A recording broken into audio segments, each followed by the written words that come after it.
ನಮಸ್ಕಾರ. ದಾನುಶ್ರೀ ಭಕ್ತಿ ಚಾನೆಲ್ಗೆ ಸ್ವಾಗತ. ದಯವಿಟ್ಟು ಲೈಕ್ ಮಾಡಿ, ಸಬ್ಸ್ಕ್ರೈಬ್ ಮಾಡಿ ಮತ್ತು ಬೆಲ್ ಐಕಾನ್ ಒತ್ತಿ ನಮ್ಮ ಚಾನೆಲ್ಗೆ ಬೆಂಬಲ ನೀಡಿ. ಶ್ರೀ ಗಣೇಶಾಯನ್ಮ, ಶ್ರೀ ಸದ್ಗುರು ಸಾಯಿನಾಥಾಯನ್ಮ, ಶ್ರೀ ಸಾಯಿ ಸಚ್ಚರಿತ್ರೆ 21ನೇ ಅಧ್ಯಾಯ. ಶ್ರೀ ವಿನಾಯಕ್ ಠಾಕೂರ್, ಅನಂತರಾವ್ ಪಾಟಣ್ಕರ್. ನವವಿಧ ಭಕ್ತಿ. ಪಂಢರಪುರದ ವಕೀಲ. ಪೂರ್ವಜನ್ಮದ ಪುಣ್ಯ ವಿಶೇಷಗಳ ರೂಪದಲ್ಲಿ ನಮ್ಮ ಅದೃಷ್ಟದಿಂದ ನಮಗೆ ಸಾಧು ಸಂತರ ಸಂಪರ್ಕ ಬಂದು ನಮ್ಮ ಕಲ್ಯಾಣವಾಗುತ್ತದೆ ಎಂದು ತೋರಿಸಲು ಗ್ರಂಥಕರ್ತರು ತಮಗೆ ಸಂಬಂಧಿಸಿದ ಒಂದು ಘಟನೆಯನ್ನು ವಿವರಿಸಿರುತ್ತಾರೆ.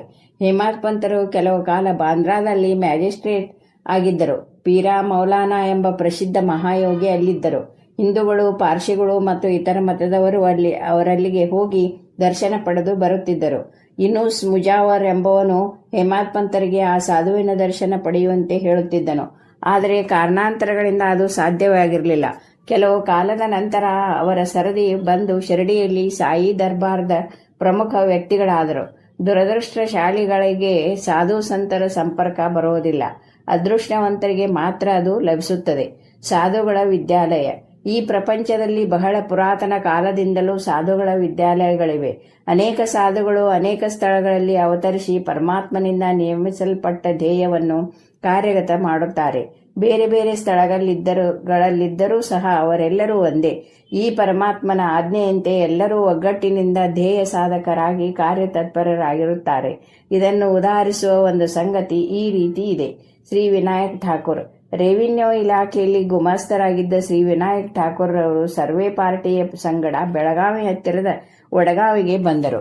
ಅಲ್ಲಿ ಕರ್ನಾಟಕದ ಸಾಧು ಒಬ್ಬರನ್ನು ಸಂದರ್ಶಿಸಿ ನಮಸ್ಕರಿಸಿದರು. ಆ ಸಮಯದಲ್ಲಿ ಅವರು ಸ್ತೋತ್ರಿಗಳಿಗೆ ನಿಶ್ಚಲದಾಸರಿಂದ ರಚಿತವಾದ ವಿಚಾರಸಾಗರದ ಕೆಲವು ಭಾಗಗಳನ್ನು ವಿವರಿಸುತ್ತಿದ್ದರು. ಠಾಕೂರರು ಅವರಿಗೆ ನಮಸ್ಕರಿಸಿ ಹೊರಟಾಗ, ನೀನು ಈ ಪುಸ್ತಕವನ್ನು ಓದಲೇಬೇಕು. ಇದನ್ನು ಓದಿದರೆ ನಿನ್ನ ಅಭಿಷ್ಟಗಳೆಲ್ಲವೂ ಈಡೇರುವವು. ನೀನು ನಿನ್ನ ಕಾರ್ಯಕ್ಕೋಸ್ಕರ ಮುಂದೆ ಉತ್ತರ ದಿಕ್ಕಿಗೆ ಪ್ರಯಾಣ ಮಾಡುವೆ. ನಿನ್ನ ಅದೃಷ್ಟ ಬಲದಿಂದ ನಿನಗೆ ಒಬ್ಬ ಮಹಾ ಸಾಧುವಿನ ದರ್ಶನವಾಗುತ್ತದೆ. ಅವರು ನಿನಗೆ ಮಾರ್ಗದರ್ಶಕರಾಗಿ ಸಂತಸವನ್ನು ಉಂಟು ಮಾಡುತ್ತಾರೆ ಎಂದು ಆ ಸಾಧು ನುಡಿದರು. ಇದಾದ ಕೆಲವು ದಿನಗಳ ನಂತರ ಠಾಕೂರರಿಗೆ ಜುನ್ನರಿಗೆ ವರ್ಗವಾಯಿತು. ಜುನ್ನರಿಗೆ ಹೋಗಲು ನಾನೇ ಘಟ್ಟವನ್ನು ದಾಟಬೇಕಿತ್ತು. ಘಟ್ಟ ಬಹಳ ಬಿಕ್ಕಟ್ಟಾಗಿದ್ದರಿಂದ ಅಲ್ಲಿ ಯಾವ ವಾಹನ ಸಂಚಾರಕ್ಕೂ ಆಸ್ಪದವಿರಲಿಲ್ಲ. ಕೋನದ ಮೇಲೆ ಸವಾರಿ ಮಾಡಿ ಅದನ್ನು ದಾಟಬೇಕಿತ್ತು. ಜುನ್ನರದಲ್ಲಿ ಕೆಲವು ದಿನ ಕೆಲಸ ಮಾಡಿದರು. ನಂತರ ಕಲ್ಯಾಣಕ್ಕೆ ವರ್ಗವಾಯಿತು. ಅಲ್ಲಿ ನಾನಾ ಸಾಹೇಬರ ಸಂಪರ್ಕ ಅವರಿಗೆ ಬಂದಿತು. ಅವರಿಂದ ಸಾಯಿಬಾಬಾರವರ ಬಗ್ಗೆ ತಿಳಿದು ಶಿರಡಿಗೆ ಹೋಗಿ ಬಾಬಾರವರ ದರ್ಶನ ಪಡೆಯಬೇಕೆಂಬ ಆಕಾಂಕ್ಷೆ ಅವರಲ್ಲಿ ಮೂಡಿತು. ಮರುದಿನ ನಾನಾ ಅವರು ಶಿರಡಿಗೆ ಹೊರಡಬೇಕಿತ್ತು. ಠಾಕೂರರನ್ನು ಬರಲು ಆಹ್ವಾನಿಸಿದರು. ಆದರೆ ಠಾಕೂರರಿಗೆ ಠಾಣಾ ಸಿವಿಲ್ ನ್ಯಾಯಾಲಯದಲ್ಲಿ ಒಂದು ವಿಚಾರಣೆ ಇದ್ದುದರಿಂದ ಅವರು ಹೊರಡಲಿಲ್ಲ. ನಾನಾ ಒಬ್ಬರೇ ಶಿರಡಿಗೆ ಹೋದರು. ನಂತರ ಠಾಕೂರರು ಠಾಣಾಕ್ಕೆ ಹೋಗಿ ನೋಡಿದಾಗ ಮೊಕದ್ದಮೆ ಮುಂದೂಡಲ್ಪಟ್ಟಿತ್ತು. ಆಗ ಅವರು ನಾನಾ ಅವರ ಸಂಗಡ ಹೋಗದಿದ್ದುದಕ್ಕೆ ವ್ಯಥೆಪಟ್ಟುಕೊಂಡರು. ನಂತರ ಅವರು ಒಬ್ಬರೇ ಶಿರಡಿಗೆ ಹೊರಟರು. ಅವರು ಶಿರಡಿಗೆ ಬರುವ ಹೊತ್ತಿಗೆ ಚಾಂದೋರ್ಕರರ ಹಿಂದಿರುಗಿದ್ದರು. ಅಲ್ಲಿದ್ದ ಕೆಲವು ಸ್ನೇಹಿತರು ಠಾಕೂರರನ್ನು ಬಾಬಾ ಹತ್ತಿರ ಕರೆದುಕೊಂಡು ಹೋದರು. ಠಾಕೂರರು ಬಾಬಾ ಅವರಿಗೆ ನಮಸ್ಕಾರ ಮಾಡಿದರು. ಆಗ ಅವರ ಆನಂದಕ್ಕೆ ಪಾರವೇ ಇರಲಿಲ್ಲ. ಸ್ವಲ್ಪ ಹೊತ್ತಿನ ನಂತರ ಸರ್ವಜ್ಞ ಮೂರ್ತಿಯಾದ ಬಾಬಾ, ಇಲ್ಲಿಯ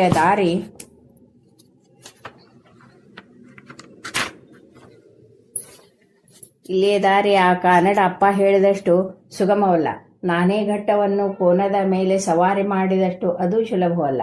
ಆಧ್ಯಾತ್ಮಿಕ ಪಥದಲ್ಲಿ ನೀನು ಬಹಳ ಶ್ರಮಿಸಬೇಕು ಎಂದರು. ಇದನ್ನು ಕೇಳಿದ ಠಾಕೂರರು, ಕರ್ನಾಟಕದ ಸಾಧುವಿನ ಹೇಳಿಕೆ ನನಗೊಬ್ಬನಿಗೆ ಮಾತ್ರ ತಿಳಿದಿದೆ, ಇನ್ನಾರಿಗೂ ತಿಳಿದಿಲ್ಲ. ಬಾಬಾ ಅವರಿಗೆ ಇದು ಹೇಗೆ ಗೊತ್ತಾಯಿತು ಎಂದು ಯೋಚಿಸಿ ಬಾಬಾ ಅವರ ಸರ್ವಜ್ಞತೆಯನ್ನರಿತು ಆನಂದಭರಿತರಾದರು. ಕರ್ನಾಟಕದ ಸಾಧುವಿನ ಹೇಳಿಕೆ ನಿಜವಾಯಿತು. ಆಗ ಠಾಕೂರರು ಪುನಃ ಬಾಬಾ ಅವರ ಚರಣಗಳಿಗೆ ಎರಗಿ ತಮ್ಮನ್ನು ಆಶೀರ್ವದಿಸಬೇಕೆಂದು ಪ್ರಾರ್ಥಿಸಿಕೊಂಡರು.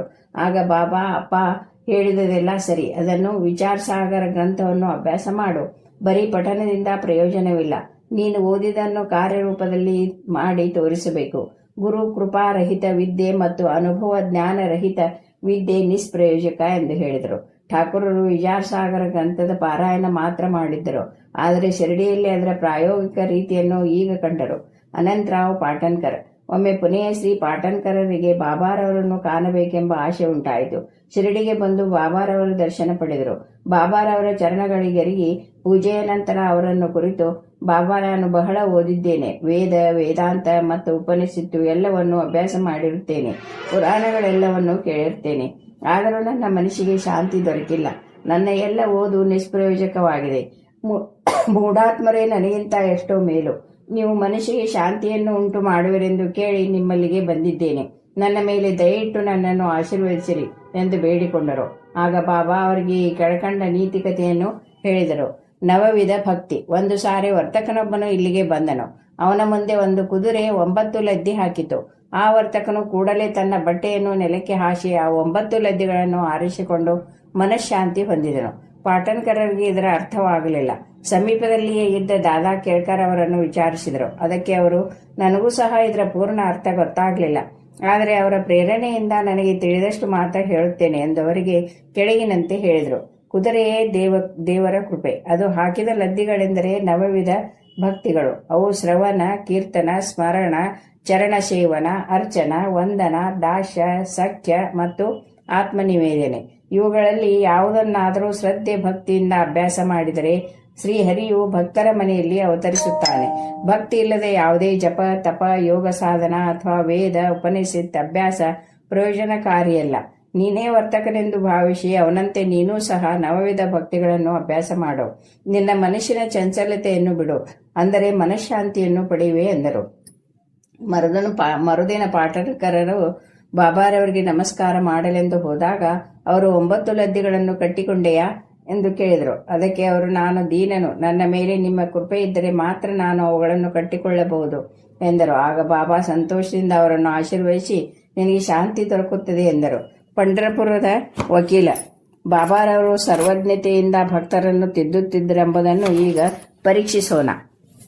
ಒಂದು ದಿನ ಪಂಢರಪುರದ ವಕೀಲರೊಬ್ಬರು ಶಿರಡಿಗೆ ಬಂದು ಮಸೀದಿಯೊಳಗೆ ಪ್ರವೇಶಿಸಿ ಬಾಬಾ ಕೇಳದೇ ಇದ್ದರೂ ಸಹ ದಕ್ಷಿಣೆಯನ್ನು ಅರ್ಪಿಸಿದರು.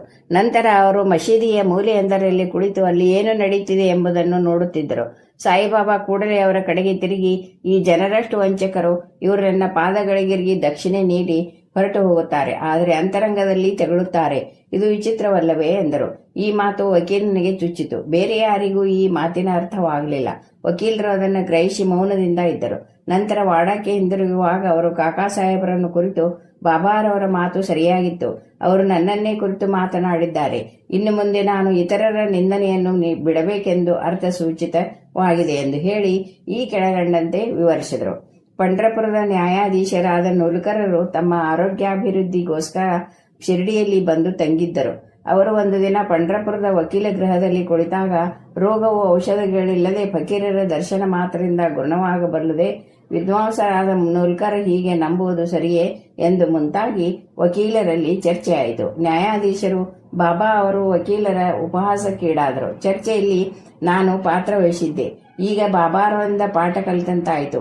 ಬಾಬಾ ಅವರ ನುಡಿ ಬೈಗುಳವಾಗಿರದೆ ಅದು ನನಗೆ ಅನುಗ್ರಹವಾಗಿದೆ.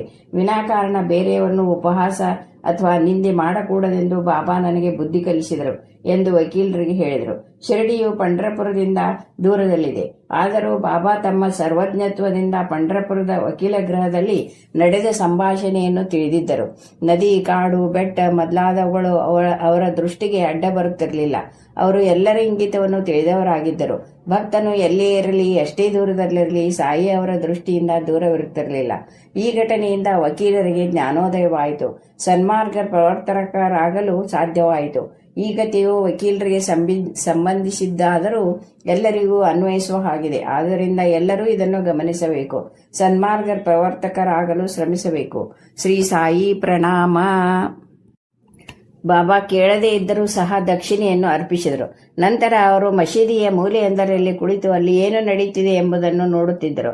ಸಾಯಿಬಾಬಾ ಕೂಡಲೇ ಅವರ ಕಡೆಗೆ ತಿರುಗಿ, ಈ ಜನರಷ್ಟು ವಂಚಕರು, ಇವರು ನನ್ನ ಪಾದಗಳಿಗಿರಿಗಿ ದಕ್ಷಿಣೆ ನೀಡಿ ಹೊರಟು ಹೋಗುತ್ತಾರೆ, ಆದರೆ ಅಂತರಂಗದಲ್ಲಿ ತೆಗಳುತ್ತಾರೆ. ಇದು ವಿಚಿತ್ರವಲ್ಲವೇ ಎಂದರು. ಈ ಮಾತು ವಕೀಲನಿಗೆ ಚುಚ್ಚಿತು. ಬೇರೆ ಯಾರಿಗೂ ಈ ಮಾತಿನ ಅರ್ಥವಾಗಲಿಲ್ಲ. ವಕೀಲರು ಅದನ್ನು ಗ್ರಹಿಸಿ ಮೌನದಿಂದ ಇದ್ದರು. ನಂತರ ವಾಡಕ್ಕೆ ಹಿಂದಿರುಗುವಾಗ ಅವರು ಕಾಕಾ ಸಾಹೇಬರನ್ನು ಕುರಿತು, ಬಾಬಾರವರ ಮಾತು ಸರಿಯಾಗಿತ್ತು. ಅವರು ನನ್ನನ್ನೇ ಕುರಿತು ಮಾತನಾಡಿದ್ದಾರೆ. ಇನ್ನು ಮುಂದೆ ನಾನು ಇತರರ ನಿಂದನೆಯನ್ನು ಬಿಡಬೇಕೆಂದು ಅರ್ಥ ಸೂಚಿತವಾಗಿದೆ ಎಂದು ಹೇಳಿ ಈ ಕೆಳಗಂಡಂತೆ ವಿವರಿಸಿದರು. ಪಂಢರಪುರದ ನ್ಯಾಯಾಧೀಶರಾದ ನುಲ್ಕರರು ತಮ್ಮ ಆರೋಗ್ಯಾಭಿವೃದ್ಧಿಗೋಸ್ಕರ ಶಿರಡಿಯಲ್ಲಿ ಬಂದು ತಂಗಿದ್ದರು. ಅವರು ಒಂದು ದಿನ ಪಂಢರಪುರದ ವಕೀಲ ಗೃಹದಲ್ಲಿ ಕುಳಿತಾಗ ರೋಗವು ಔಷಧಗಳಿಲ್ಲದೆ ಫಕೀರರ ದರ್ಶನ ಮಾತ್ರದಿಂದ ಗುಣವಾಗಬಲ್ಲದೆ, ವಿದ್ವಾಂಸರಾದ ನುಲ್ಕರ್ ಹೀಗೆ ನಂಬುವುದು ಸರಿಯೇ ಎಂದು ಮುಂತಾಗಿ ವಕೀಲರಲ್ಲಿ ಚರ್ಚೆಯಾಯಿತು. ನ್ಯಾಯಾಧೀಶರು ಬಾಬಾ ಅವರು ವಕೀಲರ ಉಪಹಾಸಕ್ಕೀಡಾದರು. ಚರ್ಚೆಯಲ್ಲಿ ನಾನು ಪಾತ್ರ ವಹಿಸಿದ್ದೆ. ಈಗ ಬಾಬಾರವರಿಂದ ಪಾಠ ಕಲಿತಂತಾಯಿತು. ಬಾಬಾ ಅವರ ನುಡಿ ಬೈಗುಳವಾಗಿರದೆ ಅದು ನನಗೆ ಅನುಗ್ರಹವಾಗಿದೆ. ವಿನಾಕಾರಣ ಬೇರೆಯವರನ್ನು ಉಪಹಾಸ ಅಥವಾ ನಿಂದೆ ಮಾಡಕೂಡದೆಂದು ಬಾಬಾ ನನಗೆ ಬುದ್ಧಿ ಕಲಿಸಿದರು ಎಂದು ವಕೀಲರಿಗೆ ಹೇಳಿದರು. ಶಿರಡಿಯು ಪಂಢರಪುರದಿಂದ ದೂರದಲ್ಲಿದೆ. ಆದರೂ ಬಾಬಾ ತಮ್ಮ ಸರ್ವಜ್ಞತ್ವದಿಂದ ಪಂಢರಪುರದ ವಕೀಲ ಗೃಹದಲ್ಲಿ ನಡೆದ ಸಂಭಾಷಣೆಯನ್ನು ತಿಳಿದಿದ್ದರು.